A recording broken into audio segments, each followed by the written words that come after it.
Hey guys, welcome to Gilmy Talks again. Guess what? We are back with Talking with Tom. I know he's been very busy the past little while. Oh, and by the way, he's now CWO Heavyweight Champion. Congratulations, buddy. And we're doing talking with Tom. And well, I've been thinking about how to bring this up and make you all embarrassing shit, but I think that's awesome. So I'm just gonna do a little golf clap. Thank you. It's reigning and defending CWO championships with a wicked defense against Jules Malone. She kicked your ass. That lady hits hard. We had a pretty good back and forth technical, and then she just started punching me in the face. But so I just punched her back, and worked out great for us. But it was good match against Jules. Defeated the mighty bone crusher Steve Brown. Almost died a little bit there too. Yes, CWO champion. Been a tough road. Been there since day one. So just about 3 years now. Long road and a great feeling. Getting a "You Deserve It" chant from the fans is really the icing on the cake. So. Yeah, and also I know how much you've been working with that promotion since day one, and you do deserve it. Call for your clap again. Thank you. All right, enough jerking me off. We'll talk about other people's title belts. Exactly.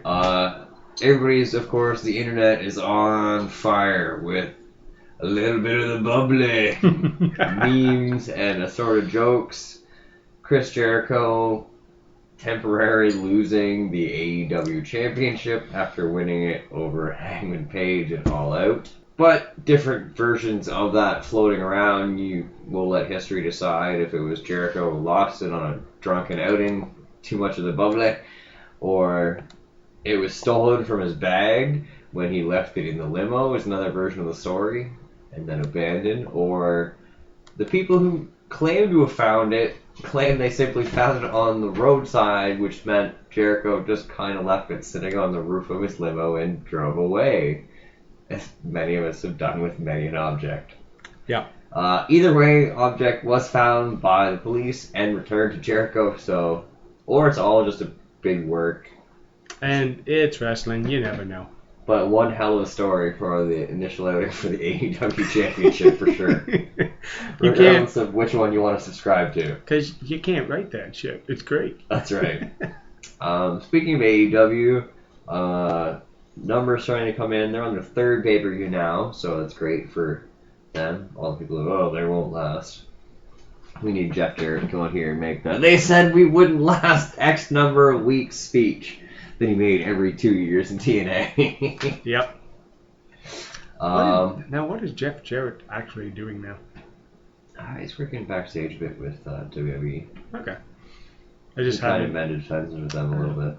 Haven't actually seen him do anything on indies or anything. Like, he would always pop up, but Jeff had some problems there a year or so ago, and kind of went low key to take care of himself, and he's back. He signed the whatever they call it, Legends alumni deal with WWE.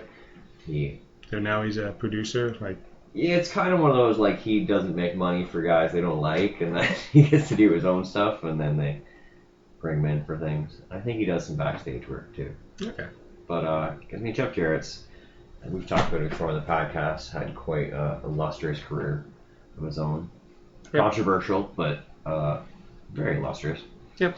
Yes, AEW doing quite well. All In, one of their last pay-per-views had over 100,000 buys, so that's pretty good for a fledgling company, doing better than some of the lower WWE pay-per-views.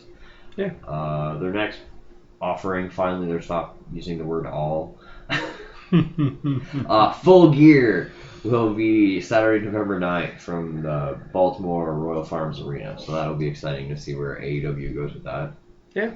And it's good to see another big company putting out shows.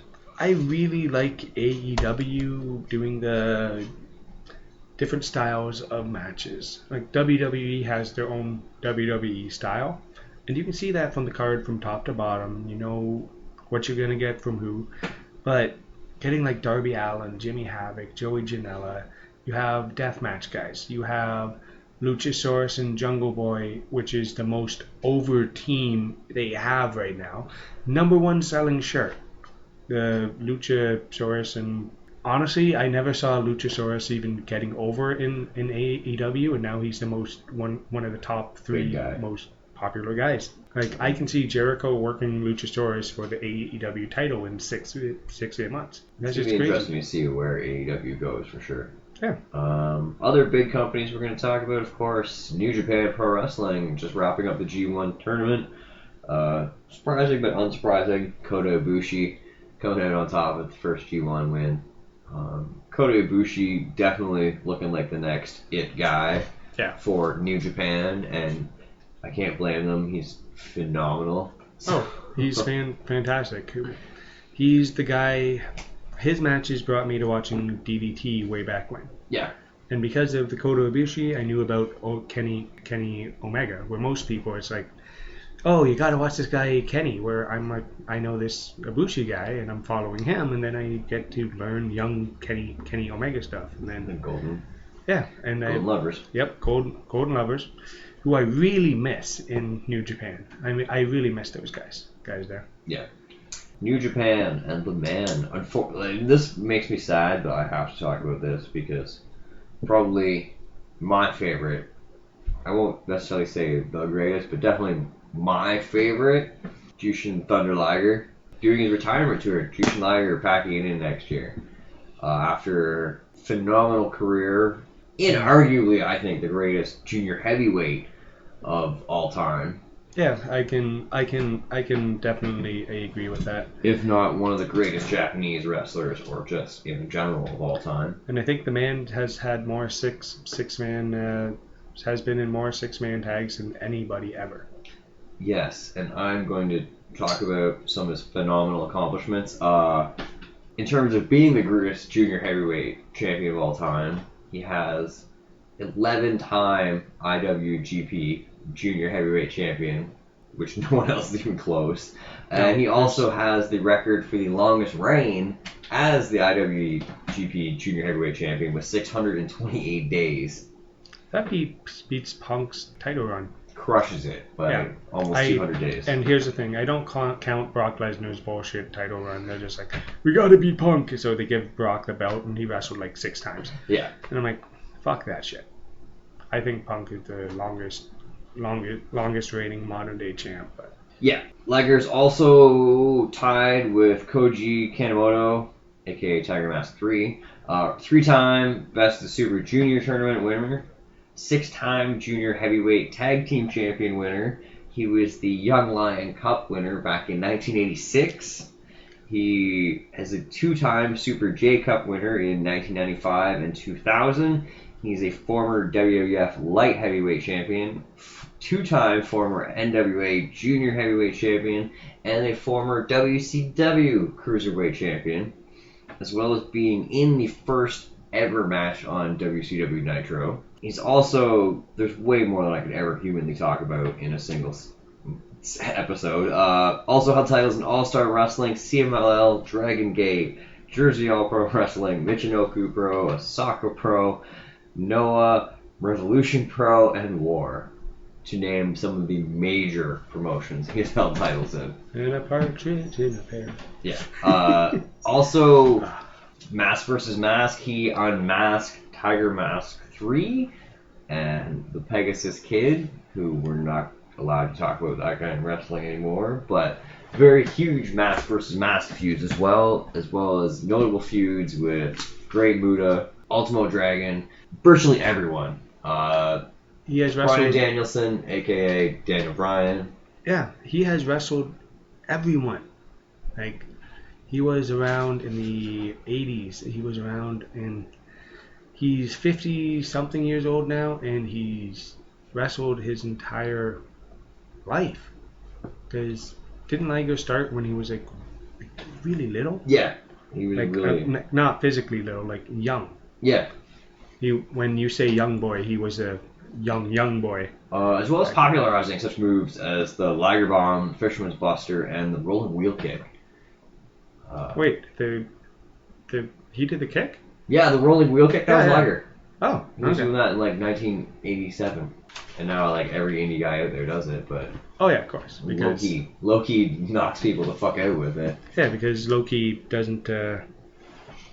He Loki doesn't really hold back his punches or kicks well. He looks like he's actually killing people. He just get Jim Cornette will talk for 7 hours about why he doesn't like Loki. Yeah. Go check out any of his podcasts. Oh yeah. But yeah, so Jushin Liger wrapping up a phenomenal 30-plus year career in 2020. So enjoy this last tour he's doing. He's doing some top-notch matches again. So check it out when you can, because end of an era for sure. And he's one of those guys who I've always known, I've always followed, I've always respected him as Tom hits himself in the face with a pen. That was great. I caught it. Hey, he got it. But I can't even say the name properly. I just always call him Liger because I fuck up the name. And it's close to my own name, which is crazy. But my name's Gilmy, not Justin.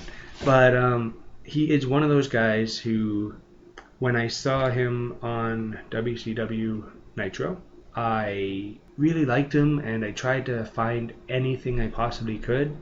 I was getting the tapes from this downtown video store that was getting like weird wet wrestling tapes, and that's how I discovered Cactus Jack too. So, but Liger is, I think he's one of those guys that has been around so long that he just got taken for granted, and people forget he's done all this stuff.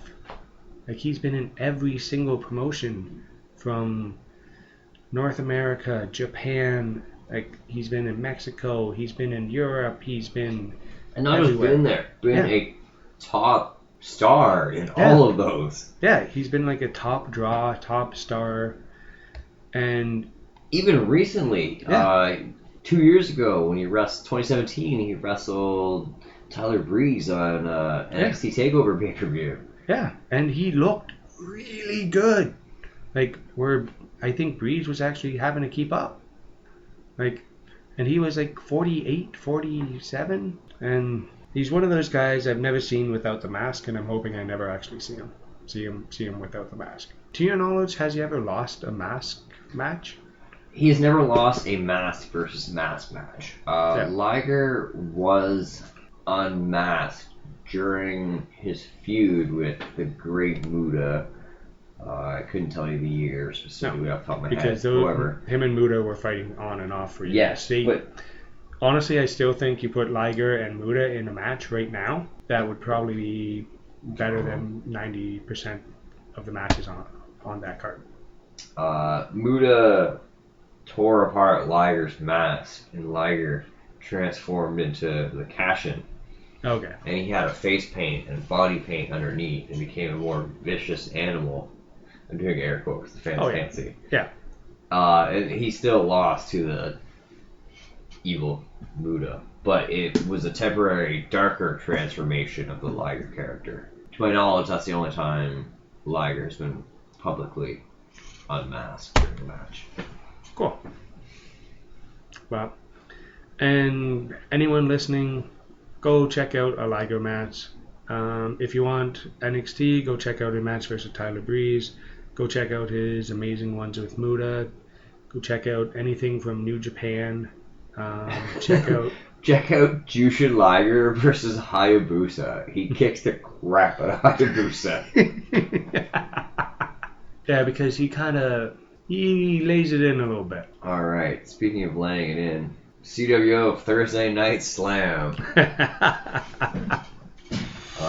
Thursday, September 19th, we're going to do an abbreviated version of our Indie Showdown because we're already halfway through the month. And also, guys, kids have gone back to school. Me and Tom have been really, really busy. Tom's been wrestling pretty much full time now, which I kind of keep bugging him to Hey, when are we doing the podcast? Well, I'm wrestling 7 days next week, and well, I have the time between 3 There's to 4. only 4, don't exaggerate. I know, I got a life too. I can't just blame it at Tom. Alright, Thursday, September 19th, CWO, our first ever Thursday night show, The Rock Pile, the Cadet will be defending the CWO Championship against Jocelyn Roy. Should be a very interesting matchup. Jocelyn's a very great athlete, very unorthodox, so I'll be very challenged that night. Jules Malone has a rematch against Pretty Ricky Woodley. And that's always fun. The match a lot of people personally want to see are the newly formed designated hitters of Steve Brown and Wandering Wade versus the Careless Dynasty. I want to see them kill them. That's what a lot of people want to see. I want to see Steve Brown break Marcus Gold. Just crumple him up like a little ball and then just make him go splat against something. Tickets are still available, just $15. Ah, awesome, man. Friday, September 20th, 7 p.m. Smash Wrestling is at Fanshawe College in London. Welcome to the Proving Ground. As many of Tyson Duke's students and a few local competitors compete against the superstars of Smash. A couple of big matches I'm personally looking forward to. Jordan James versus Carter Mason. I have personally known Jordan for several years now. It's probably been about 3 years. Most of my career I've known Jordan. We met at a Cody Deaner seminar a couple years ago. And he is one of Tyson Duke's original students. And he is a hardworking and speedy little bastard. I wrestled him and almost threw up because he's tough to keep up with. And Carter Mason is a guy who is always looking to raise the bar. So I'm predicting those two are going to really tear the house down. Also, Big Jim Strider takes on John Greed. So I want to see that because that's just going to be like rugged, baby. What's the lovely word? Slobberknocker. Yeah, JRism. Yep. 7:30 p.m. jumping the other end of the province to St. Anthony's Banquet Hall in Ottawa. C4 has Undisputed Season 13 premiere. And then also here in Southern Ontario, 7:30 p.m. Crossbody Pro Wrestling returns with their Showcase Series number 18, featuring a lot of students and the stars of today and tomorrow. The Autobahn Memorial Tournament for the Gold, Night 4, continues. It's a round-robin tournament. Point standings, very similar to G1. The winner of the overall tournament will receive a Crossbody Pro Wrestling Championship shot in 2020. So a pretty good opportunity for a lot of up-and-comers. Cadet has, of course, made a couple appearances in the alternate round. Hasn't gone so well for him, but always there to fight. That's, of course, coming from the Crossbody Pro Wrestling Academy, 69 Angus Street in Kitchener. Also that night, in, of course, the mighty Greater Toronto area, 8 p.m. Superkick Wrestling presents Area 416 from the Great Hall in Toronto. Saturday, September 21st, 6 p.m. BCWA presents Take Me to Your Leader, coming out of Wyandotte, Michigan. 6:30 p.m. CWF is in Burkes Fall, Ontario, at the Memorial Arena. 7 p.m. International Wrestling Syndicate presents Blood, Sweat, and Beers 2019, featuring Fraternity versus the Gym Nasty Boys. That is coming out of Club Unity in Montreal, Quebec. 7 p.m. Revenge Pro Wrestling presents Wrestle Rage, coming out of the Avalon Conference Center and Hotel in Erie, Pennsylvania. 7 p.m. Battle Arts Pro, coming out of the Battle Arts Arena at 4880 Tompkin Road in Toronto. And at 8 p.m. Battle Rock, coming out of the High Luck Bar in Toronto, featuring Holden Albright versus Jody Threat. And Battle Rock is... It's a one-off show. It is a combination of wrestling and rock and roll, mostly presented by Demand Lucha. Sunday, September 22nd, 1 p.m. CWO is back again. We're packing it these days. To the Rock Pile with Back to School. Once again, Cadet, your CWO champion. Because, let's face it, I'm the man. I'm going to be holding that belt forever. I will be, the cadet will be there. The size of the title we obviously don't know because there's a match in between. Gregory Iron will be appearing. Other big matches include RC Fury versus the Cuban Hitman Rodrigo Montoya. Alessandro Del Bruno will be taking on Pretty Ricky Woodley. And another big time matchup that if you want to see the Careless Dynasty die, well, brother, John Kane and a partner will be taking on the Careless Dynasty in the Fans Bring the Weapons match. Sorry, just 1 second. This is for Careless Dynasty right here. You're going to need more of, or a couple of these after, guys. Yeah. So yes, once again, 55 Dundas Street West, the Rock Pile in Toronto. Come check that show out. 2 p.m. Torture Chamber Wrestling. Again, in Montreal presents Showcase Sunday 17. It's 4325 Industrial Boulevard in Montreal. 4 p.m. Alpha 1 King of Heart 2019 Hamilton. 4 p.m. Crossfire Wrestling has Fired Up 2019. 5 p.m. Pro Wrestling Empire presents Resurrection in Hamburg, Pennsylvania, featuring an appearance by JR and the King for VIP autograph signing. Oh, wow. 5 p.m. in Toronto, Greektown Wrestling presents Farewell to Sunny Kiss Deuces. Sunny Kiss moving on to bigger and better things. 310 Danforth Street in Toronto. 5 p.m. Powerbomb Wrestling presents September Showdown from the St. Clements Hall in Toledo, Ohio. I've just always been dying for a moment when our show could talk about Toledo, Ohio for some reason. So I got it today. There you go. Thank you, Powerbomb Wrestling. Friday, September 27th, 7 p.m. PWA returns to the Red Chevron in Guelph. Easy Eric Carney will be defending the Pure Wrestling Championship against Kobe Durst. 7:30 p.m. Clash Wrestling presents Clash Money, coming out of the Branson Sports Center in Branson, Michigan, featuring their champion Jody Threat, their women's champion Jody Threat, defending against Heidi Katrina. Saturdays. Wait, Heidi Katrina is coming where? Because I personally love her. Brownstown, Michigan. Yeah, I don't have a passport. Bit of a drag for us. Yeah. But definitely, people in Michigan want to check that show out. Clash Wrestling. Saturday, September 28th, 5 p.m. Border City Wrestling presents Brawl in the Fall, coming out of Fort Erie Native Friendship Center. Another big time match. Another Jim Strider taking on Tara once again. That's going to be a showdown. My chest hurts just thinking about it. That's right. 6 p.m. Empire State Wrestling presents Overdrive, coming out of the St. Johannesburg Fire Hall. 7 p.m. PWA also returns to the Alpine Club in Kitchener. Big match that night. Tex Lexus versus From the Temple, facing off against Corey Spade in a lumberjack match with each side's assorted factions at ringside. The Temple and the United Front will be at ringside as lumberjacks, so that is surely to be an out of control mayhem. And that will be at the Alpine Club in Kitchener. Finishing off September the 29th, 3 p.m., the Ohio Wrestling Alliance presents First in Fight, 65 East State Street in Columbus, Ohio. So September, still packed month. You got the back to school blahs, the fall blahs. Go check out some fantastic wrestling. Because you guys know wrestling is just fun.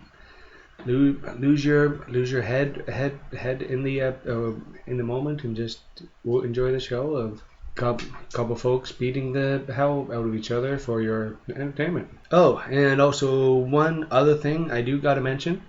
This is way in January, but I gotta drop it. Tom's already laughing. He knows. Death Proof Fight Club is coming back to the Rock Pile at Tom. 55 Dundas Street West in Toronto. Thank you. And it's going to be a fantastic time. They're already selling VIP tickets. And if you know anything about Death Proof, the VIPs always sell out. And I'll be getting mine soon. So go check out Death Proof Fight Club. Get those tickets now, because I'm going to be front and center at one of the tables again, which will be fun. Especially when somebody lands on it, spills my beer. So I just gotta get up and buy another one. Oh darn, more beer. It's gonna be a hugging rampage from Justin that night. Oh yeah, it just, as you know, I'm a hugger. I know, especially when I've been drinking, and also my dad. Notorious hugger. Yeah, I know, I'm a hugger. Anything else, Tom? Still reigning and defending CWO champion. The cadet, right here, folks. And I will not call him Private Parts. That nefarious Private Parts. That guy's a different guy. We don't get along. Oh yeah, I know. We gotta get referee Tom to separate us a lot of the time. Oh yeah. 3 faces of Foley, 3 faces of Air Tom. There we go. Alright guys. Once again, we've had so much fun recording this. Thank you very, very much for listening. I'm just going to knock out the sponsors right now. Or, yeah, well, I like that. I'm going to knock out the sponsors right now. Go check out Solid Designs on Instagram. Tell them Gilmy sent you. You need a logo. You need anything drawn up for you. Amazing artist who knows what he's doing. Go check Hayden out. And also, Bats in the Belfry Art is taking commission work now, guys. That is very cool. You get to support a local independent artist doing the drawings and artwork that you want. Go check out Bats in the Belfry Art. Right now, she has a deal for a 9 by 12 inch drawing for only $60. 2 characters, 3 characters, you got to work that out with her. I have no fucking clue. But go check her out. Tabby Lynn on the Sensi page, because Tom always says, make your shit smell good. There you go. I love throwing shit to Tom because he has no idea what I'm talking about, and doing sponsors with him is always fun.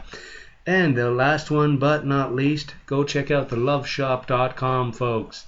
They're still sponsoring me. They're back because they weren't for like 2 or 3 episodes. Their check didn't clear.